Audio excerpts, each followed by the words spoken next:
Hello guys and guys, welcome back to my another video. আৰু এই ভিডিওটোত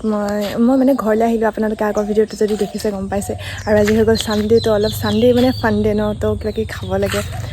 ফূৰ্তি কৰিব লাগে আৰু ঘৰলৈ আহিলে তো বিন্দাস থকা হয় খোৱা হয় ফুৰা হয় আৰু কি কৰিব লাগে দিনটো হোৱা হয় তো ভাল লাগে ঘৰলৈ আহি তো যিসকল মোৰ চেনেলটো একেবাৰে সাবস্ক্ৰাইব কৰা নাই তেওঁলোকক কৈ দিওঁ প্লিজ মোৰ চেনেলটো সাবস্ক্ৰাইব কৰি দিব আৰু যদি মোৰ ভিডিঅ'বিলাক ভাল লাগে তেন শ্বেয়াৰ কৰিবলৈ একেবাৰে নাপাহৰিব তো আহক আজি ভিডিঅ'টো ষ্টাৰ্ট কৰোঁ তো গাইজ আজি মানে মই চাওমিন বনাম এয়া লৈছোঁ চাওমিন আৰু বায়ে বনাব পকৰি কেবেজ পকৰি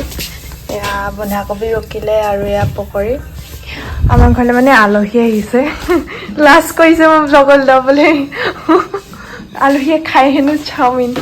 সুখৰ কথা যে গোটেই দিনটো পৰি আছিলে আৰু এপিনে এনেকৈ চাওমিন খাই আছে এইকেইটা এইকেইটা তো প্ৰথমে দিম আমি ৰিফাইন তেল এইপিনে বায়ে ধুনীয়াকৈ পকৰি বনাই আছে বন্ধাকবি পকৰি এইপিনে আমাৰ দেউতাই নতুন চোলা পিন্ধি লৈছে একদম ক'লৈ যোৱা দেউতা কোৱা কি আনিবলৈ যোৱা গাইজ দেখিছে মোক আজি ছাগলী মাংস খুৱাবলৈ কিমান ভাল লাগিছে ঘৰলৈ আহিলে মই ছাগলী খাবলৈ পাওঁ তাত নাপাওঁ নহয় মই খাবলৈ বনাব নাজানো তেনেকৈ ভালকৈ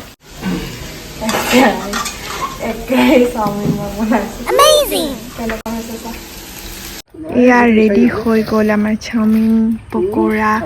আৰু দেউতাই মাংস নাপালে বোলে এপিনে ভিন্দা আহিছে এতিয়া মানে টেষ্টিকৈ খাব লাগে আৰু